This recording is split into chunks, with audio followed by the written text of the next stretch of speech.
In a quiet office in Washington, D.C., Kash Patel sat at his desk with stacks of papers and legal files spread out in front of him. The room was calm, but his mind was racing. He had spent years working in law enforcement and national security, and now he was leading an investigation that could shake the foundations of American politics. The case began with a simple question: who had access to classified military information during the chaotic final days of the U.S. withdrawal from Afghanistan? As Patel dug deeper, patterns started to emerge. There were phone calls that didn't add up, messages that were deleted, and meetings that weren't recorded. Someone high up was involved, someone with influence, power, and a voice that carried weight in government circles. That someone was Senator Lindsey Graham. Patel wasn't new to controversy. He had built his career on taking on tough cases, often going after those who thought they were untouchable. But this time, it felt different. This wasn't just about uncovering the truth. It was about proving that no one, not even a sitting senator, could operate above the law. He started by gathering documents, subpoenas, and testimonies. Every piece of evidence pointed toward a possible breach of national security. Patel worked late into the night reviewing emails, cross-referencing witness statements, and building a timeline that would hold up in court. His team was small but sharp, and they knew what was at stake. Meanwhile, word of the investigation leaked to the press. Headlines exploded across news channels. Some called it a witch hunt, others hailed it as long overdue accountability. Socially, media lit up with opinions, protests, and conspiracy theories. But Patel didn't care about the noise. He cared about facts. One morning, Patel received a call from an anonymous source inside the Pentagon. The person claimed to have seen Graham in a restricted area weeks before the fall of Kabul. They said he had been asking questions that went beyond normal oversight, questions about troop movements, intelligence reports, and evacuation plans. Patel leaned back in his chair and stared at the ceiling. If this was true, it changed everything. It meant Graham wasn't just watching from the sidelines. He might have had inside knowledge of events that led to the disastrous pullout. And worse, he might have used that knowledge for reasons other than public service. Over the next few weeks, Patel's team tracked down more witnesses. A former defense contractor came forward with internal memos showing unusual requests from Graham's office. A retired general confirmed that Graham had made several unscheduled visits to secure facilities during a time when most officials were being kept at arm's length from sensitive operations. Each new detail added another layer to the story. Patel could feel the pressure mounting. He knew that if he moved too fast, he'd be accused of rushing to judgment. If he waited too long, the trail would go cold. He needed to strike while the iron was hot, and that meant calling in Graham for questioning. When the subpoena arrived at Graham's office, the reaction was immediate. The senator denied any wrongdoing and blasted Patel on live television. "This is pure political warfare," he declared, slamming the investigation as a partisan attack. "They want to silence me because I speak the truth." But Patel remained calm. He had heard it all before. He knew that the best way to respond wasn't with words, it was with proof. And he was determined to find it. Behind closed doors, Patel prepared for the deposition. He reviewed every document, rehearsed every question, and mapped out the order of events like a chessboard. He wanted to corner Graham with facts, not accusations. He wanted the truth to come out naturally, without drama or manipulation. On the day of the meeting, Patel walked into the Senate Judiciary Committee room with a folder under his arm and a steady gaze. The air was thick with tension. Reporters lined the hallways, waiting for a sign of what was about to unfold. Inside, Graham sat stiff-backed at the table, flanked by his lawyers. The session started quietly. Patel asked routine questions about Graham's involvement in foreign policy decisions. Graham answered with practiced ease, deflecting where necessary and emphasizing his role as a watchdog for American interests. Then Patel dropped the first bombshell. He slid a document across the table, a transcript of a private conversation between Graham and a top intelligence official. In the recording, Graham was heard pressing the official for details about troop deployments that hadn't been released to the public. Graham's face changed. He looked down at the paper, then back at Patel. "Where did you get this?" He asked, his voice lower now. "That's not important," Patel replied. "What matters is whether this is accurate." Graham hesitated. His lawyers shifted in their seats. "I was trying to understand what was happening," he finally said.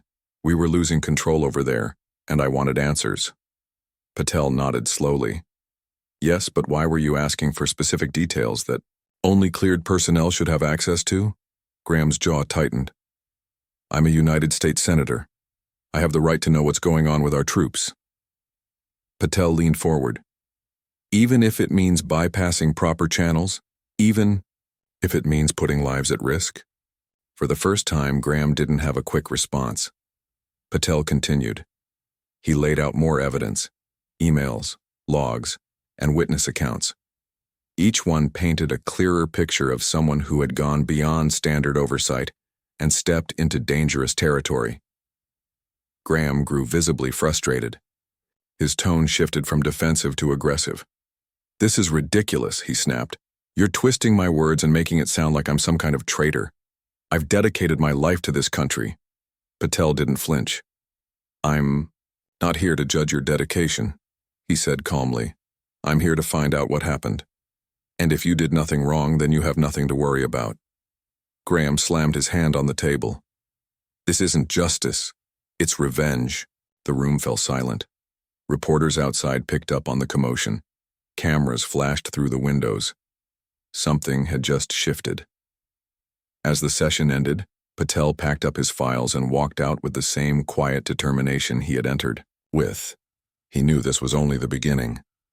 Behind him, Graham stood up, red-faced and angry, muttering something to his aides.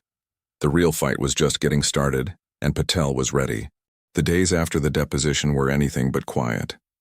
The room had barely emptied when reporters started chasing every word spoken inside. News outlets replayed short clips of Graham slamming his hand on the table, calling Patel's investigation a political attack. Social media exploded with reactions. Some called it a long overdue reckoning. Others claimed it was an abuse of power. But behind the headlines, real people were reacting in real ways. Kash Patel went back to his office and locked the door. He sat at his desk, flipping through notes, trying to make sense of what had just happened. His team was buzzing with excitement and worry. Excitement because they had gotten a reaction, proof that Graham wasn't as calm and collected as he wanted the world to believe. Worry because they knew this wasn't over. It was only getting started. Outside Patel's office, the political storm grew stronger. Graham's allies in Congress rushed to defend him. Some accused Patel of crossing the line from investigator to activist. Others warned that if this kind of scrutiny could be used against someone like Graham, no elected official was safe. But not everyone agreed. A few voices within both parties said it was time for truth, no matter who it touched. Inside the Senate, Graham held meetings with his closest advisors. He was angry, not just at Patel but at the whole situation. He paced around the room, talking fast, throwing out ideas on how to fight back. "This isn't about justice," he kept saying.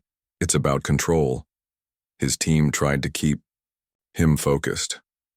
They needed a plan, not just to win the legal battle, but to win the public one too. Public opinion mattered. If people believed Patel had found something real, the pressure on the courts would grow. Back in his office, Patel read every article written about the hearing. He didn't care about the politics. He cared about the facts. And the facts were stacking up. He reviewed the documents again, looking for any gaps, any weak spots that Graham's lawyers might exploit. He knew the next move would come soon. Graham wouldn't sit still. He never did. Then came a new lead, a former intelligence analyst reached out through a secure channel. The message was short. "I have more." Patel responded immediately. Within hours, they arranged a meeting. The analyst arrived nervous, but determined. He handed Patel a folder filled with internal communications, messages between Graham's office and high-level defense officials during the final weeks before the fall of Kabul. Patel flipped through them slowly. Some were routine, asking for updates. Others were different. One message stood out, a direct request from Graham's aide for details on evacuation routes that hadn't been made public yet. Another asked for names of individuals being considered for emergency extraction. Patel leaned back in his chair. This was bigger than he thought. He called his team together. "We need to verify everything," he said. "Cross-check dates, locations, follow the chain of command. If we can prove these requests bypass normal procedures, we're looking at serious violations." They worked non-stop. Late nights turned into early mornings. Coffee cups piled up. Phones rang constantly. They tracked down sources, verified logs, and pieced together a timeline that showed Graham's office making repeated attempts to access information that should have been off-limits. Meanwhile, Graham wasn't idle. He gave interviews, held press conferences, and met with top donors. He framed himself as a patriot under attack. "They want to silence me because I speak the truth," he told a national audience. "I've spent my life defending this country, and now they want to throw me away like garbage." His words resonated with many. Supporters flooded social media with hashtags like #DarningFreeGraham and #StopTheHunt. Protesters gathered outside Patel's office holding signs that read, "Justice or Witch Hunt," and "Protect Our Leaders." Inside the courtroom, Patel prepared for the next phase, filed motions to expand the scope of the investigation, arguing that new evidence pointed to possible obstruction beyond what was previously known. The judge agreed to hear the case, setting the stage for a deeper dive into Graham's actions. Then came the leak that changed everything. An anonymous source released a recording, not of Graham directly, but of a conversation between two aides, discussing how to handle Patel's questions. In the audio, one aide suggested deleting certain emails. Another mentioned reaching out to someone in the Pentagon to clear things up quietly. The recording spread like wildfire. Suddenly, the EB narrative shifted. People who had defended Graham began to question whether he had gone too far. Even some of his closest allies hesitated before speaking out. Patel watched the news unfold from his desk. He didn't celebrate. He knew this was just another piece of the puzzle. There was still work to do. That night, he called his team together, again. "We're not done," he said. "This is the moment where we either find the truth or lose it forever." And with that, they dove back into the files, ready for whatever came next. The leak of the secret conversation changed everything. Overnight, the tone of the story shifted. People who had been defending Graham started to ask questions. Was he really being targeted for political reasons? Or was there something real behind the accusations? Kash Patel knew this was a turning point. He had spent years chasing leads that went cold, but now, the pieces were falling into place. The pressure was on him to follow up fast before anything could be buried or twisted. He called his team together early the next morning. There was no time to waste. "We need to move on this," he said, handing out copies of the transcript. "This proves someone tried to hide what happened. That's not just bad judgment, that's obstruction." His team got to work. They tracked down every person mentioned in the recording, issued new subpoenas, and dug deeper into Graham's communications. Emails, phone records, internal memos. They pulled it all. Every document brought them closer to the truth. Outside, the investigation room, the public reaction was growing louder. News anchors debated whether Graham should step aside or resign. Protesters lined the streets near Capitol Hill, some chanting his name in support, others holding signs calling for justice. Social media was full of videos, comments, and arguments from both sides. Inside the Senate, Graham faced increasing pressure. His closest allies met with him behind closed doors, trying to figure out how to respond. Some urged him to cooperate fully, to show the public he had nothing to hide. Others told him to fight back harder, to call the investigation a farce and accuse Patel of going after him for political reasons. Graham didn't know which way to turn. He sat in his office late one night, staring at the wall. He wasn't used to being on the defensive. For years, he had been the one asking the hard questions, the one exposing corruption and weakness. Now, he was the one being watched, followed, questioned. His staff worked around the clock to manage the damage. Press releases were drafted, interviews scheduled, statements rewritten, but nothing seemed to stop the tide. Then came another blow. A former Pentagon official agreed to testify under immunity. What he revealed stunned even Patel's team. He confirmed that Graham had asked for classified details about military operations weeks before the fall of Kabul. More importantly, he said Graham had warned certain people, private contractors, foreign contacts, that an evacuation was coming before it was officially announced. That meant Graham might have given sensitive information to outsiders. If true, it was more than just a breach of protocol. It was a serious violation of national security law. Patel read through the testimony slowly, making sure every word matched what they already had. It did. Everything connected like puzzle pieces. This was no longer just about oversight gone wrong. This was about someone using their position to get ahead, and possibly help others do the same. He made the decision to go public. At a press conference held outside the Justice Department, Patel stood in front of a row of cameras and reporters. He didn't smile. He didn't make jokes. He simply laid out what they had found. We've uncovered evidence showing that Senator Graham repeatedly sought access to classified information beyond what is allowed by law, he said.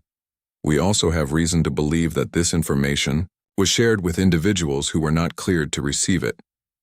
The room exploded with questions. Flashbulbs lit up his face. Reporters shouted over each other, trying to get a quote, a soundbite, a headline. Patel walked away without answering any of them. He didn't need to. The facts spoke for themselves. Back in Washington, the fallout hit hard. Congressional leaders demanded answers. A bipartisan group called for an emergency hearing. Some lawmakers who once defended Graham now refused to comment publicly. Inside Graham's office, panic set in. He canceled meetings, avoided the press, and locked himself in with his top advisors. He knew this was different. Before, he could spin the story, control the narrative. Now the story controlled him. One of his aides suggested a strategy. Admit to mistakes, apologize, take responsibility. But don't admit guilt. Say you trusted the wrong people, the aide said. Say you were trying to protect national interests. Graham listened, but he didn't look convinced. He had always believed he was doing the right thing. He still did. But now the world saw him differently. Meanwhile, Patel continued building the case. More witnesses came forward. A former military officer testified that Graham had pressured intelligence officials to change reports before they were released to Congress. Another source provided text messages between Graham's staff and defense contractors discussing evacuation, plans weeks before the public knew about them. Every day the story grew darker, but Patel knew they weren't done yet. The hardest part was still ahead, proving intent. It wasn't enough to show that Graham had broken rules. They needed to prove he did it on purpose, and that would come down to one thing: the trial. As the date approached, Patel prepared carefully. He reviewed every statement, every document, every piece of digital evidence. He wanted the jury to see not just what Graham had done, but why. Behind the scenes, Graham's legal team was preparing too. They hired high-profile lawyers, experts in national security law, and PR specialists. They were ready to fight, to challenge every claim, to paint Patel as a man on a mission. But Patel wasn't focused on winning. He was focused on the truth, and the truth was finally starting to come out, not just in courtrooms or hearings, but in everyday conversations, on social media, in living rooms across the country. People were realizing that power didn't always mean honesty, that even those sworn to serve the public could sometimes serve themselves, and that realization was changing the way America looked at its leaders. The trial was just days away, and neither side was backing down. The courtroom buzzed with energy long before the trial officially began. Reporters filled every available seat, cameras lined the back wall, and whispers filled the air as people tried to guess how it would all play out. This wasn't just another legal case. It was a moment that could change the way America saw its leaders. Kash Patel sat quietly at the prosecution table, flipping through his notes one last time. He had spent months preparing for this day, gathering evidence, chasing leads and pushing past political pressure from both sides. Now there was no turning back. Across the room, Senator Graham entered with his legal team. He looked older than usual, tired even. The fire in his eyes was still there, but it was mixed with something else. Worry. For the first time in his career, he wasn't the one asking the questions. He was the one who had to answer them. The judge called the room to order. The jury was seated, the oath was taken, and the trial officially began. Patel stood up first. He didn't waste time with flashy speeches or dramatic gestures. He simply walked to the center of the room and told the truth. "We're here today because someone broke the rules," he said. "Not just the rules of politics, but the rules that keep our country safe."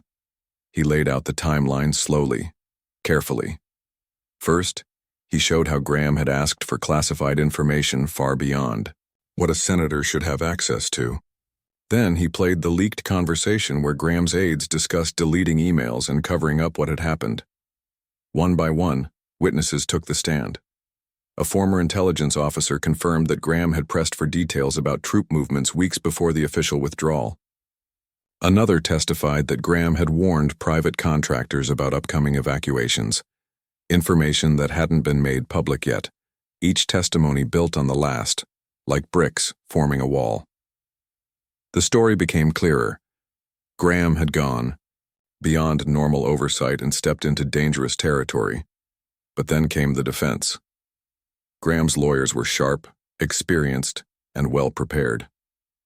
They argued that Graham had always acted in the best interest of national security, that as a senior member of the Senate, he had every right to ask tough questions, that sharing some information with allies and partners was standard practice.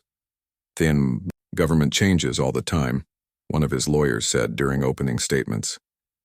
Leaders come and go, but the job of protecting this country never stops. My client was doing that job, not breaking laws. They painted Patel as someone with an agenda, suggesting he was using this case to make a name for himself. They questioned the timing of the investigation, pointing out that it started after a major political shift in Washington. Still, Patel stayed calm. He didn't rise to the bait. Instead, he focused on the facts, letting them speak louder than any argument. As the days passed, more documents were introduced into evidence. Text messages, internal memos, voice recordings, each one adding another layer to the story. Some showed Graham pushing officials to ignore protocol. Others revealed conversations between his staff and foreign contacts discussing evacuation plans before they were made public. Then came the biggest moment of the trial. A former Pentagon official took the stand under sworn testimony. He had worked directly with Graham's office during the final weeks of the Afghanistan withdrawal. Under Patel's questioning, he confirmed what many had suspected. Graham had received sensitive military data that was never meant for public knowledge, and worse, he had shared it. "I was told to send certain reports directly to his office," the official said. "Not through regular channels, not through the usual process, just straight to him." Patel paused before asking the next question. "Did you ever express concerns about this?" The official nodded. "Yes. I was told not to worry about it, that this is how things get done." The courtroom fell silent. Graham's lawyers jumped in quickly, trying to downplay the testimony.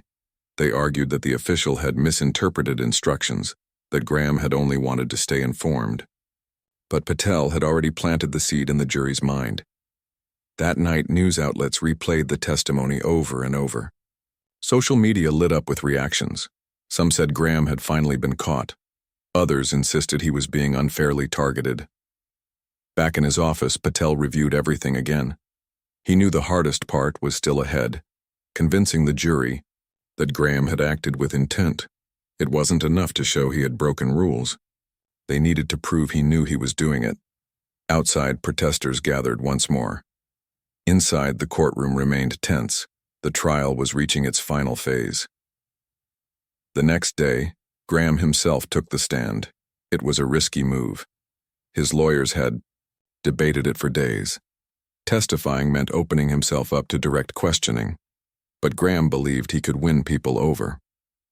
He believed he could explain why he did what he did, and so he sat down, raised his right hand, and swore to tell the truth. For hours he spoke. He described the chaos of the Afghanistan withdrawal, the pressure he felt as a leader, the fear that American lives were in danger. He admitted he had pushed for answers, but only because he wanted to protect the country.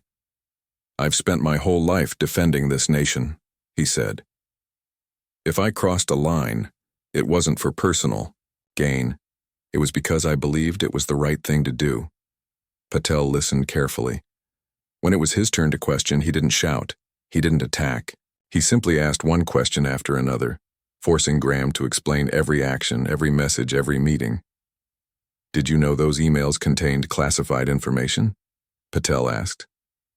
"Yes," Graham replied. "Did you delete any of them?" "I don't remember."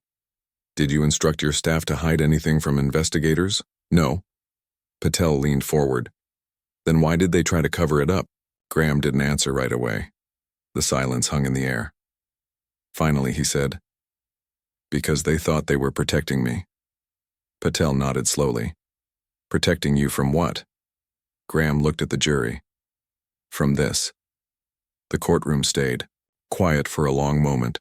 Then Patel returned to his seat. The trial was nearly over. Now it was up to the jury to decide, and soon the world would find out whether justice would be served, or whether power could still protect those who held it. The courtroom was packed the day the verdict came in. Reporters stood quietly, cameras ready. Family members of those affected by the Afghanistan withdrawal sat in the back rows, waiting for justice, or at least some kind of closure. The jury had been locked away for days, going over every word, every document, every moment from the trial.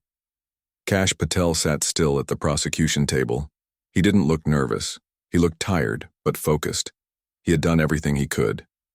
Now it was out of his hands. Across the room, Senator Graham sat stiff-backed, flanked by his lawyers. His face gave nothing away, but his fingers tapped lightly on the wooden table. He had spent his life fighting battles in politics, in war rooms, in the media. But this was different. This time, there were no speeches to give, no votes to cast, no crowds to rally. This time, someone else would decide his fate. The judge called the room to order. The foreperson of the jury stood and handed the sealed verdict to the clerk. The silence in the room was so thick you could feel it pressing down on everyone. The clerk opened the envelope, read the words slowly, then passed it to the judge. The judge cleared his throat. "In the matter of the United States versus the defendant, we find the defendant," he paused, "guilty on 2 counts of obstruction of justice." A gasp ran through the room. Patel closed his eyes for a second. Not out of shock, out of relief. It was real. It had all led to something. Graham's jaw tightened. His lawyers leaned in quickly, whispering among themselves. One placed a hand on his shoulder, trying to keep him calm. But Graham didn't move. He just stared straight ahead, as if trying to process what had just happened. The courtroom emptied, fast after that. Reporters rushed outside to break the news. Phones buzzed with updates. Within minutes, headlines lit up screens across the country. Former senator convicted in obstruction case. Historic trial ends with guilty verdict. Justice served or political statement. Back in his office, Patel sat alone for the first time in weeks. He looked around at the stacks of papers, the notes pinned to the wall, the coffee cups long gone cold. It was over, or at least the legal part was. But the story wasn't done yet. Later that evening, Graham held a press conference. He stood behind a podium, his voice steady, though his face showed the weight of the moment. "I respect the decision of the court," he said. "I believe I acted in the best interest of our national security. I did not intend to break any laws, but I also know that mistakes were made, and I take responsibility for that." His words were careful, not an apology, not exactly, but close, enough to show that even he knew things had gone too far. Some of his supporters cheered. Others turned away, disappointed. For years, he had been a powerful voice in American politics. Now that voice had been silenced by a courtroom decision. In the days that followed, the sentencing hearing was set. Patel returned to court one last time. He didn't speak much during the hearing. He let the evidence do the talking. The judge reviewed everything, then announced the sentence: probation and a fine, but no jail time. It wasn't the full punishment Patel had hoped for, but it was something. A message had been sent, and that message reached far beyond one man. In Washington, lawmakers began reviewing how classified information was shared with elected officials. New rules were proposed. Oversight committees became more active. People who once thought they were untouchable now watched their steps. Outside politics, people talked. In schools, in homes, in workplaces, Americans debated what it meant when someone in power broke the rules. Some said the case proved the system worked. Others believed it showed how easily truth could be buried unless someone like Patel was willing to dig. Months later, Patel stepped down from his role in the investigation. He didn't make a big speech about it. He just handed in his paperwork and walked away. He didn't want fame. He didn't want revenge. He had wanted accountability, and he got it. As for Graham, he faded from public life. He didn't run for office again. He gave fewer interviews. When he did speak, it was quieter, less certain. He still believed in what he had done, but he also knew he had lost something, not just his freedom, but his place in history. Years passed. One day, Patel visited a small town hall meeting where young people were learning about government and law. A student asked him a question. "Do you think justice really works, even for powerful people?" Patel thought for a second. "Then," he answered, "it does," he said, "but only if someone is willing to fight for it." He didn't say it to sound heroic. He just said it because it was true. And in the end, that was all he ever cared about. The truth, and making sure it didn't get buried.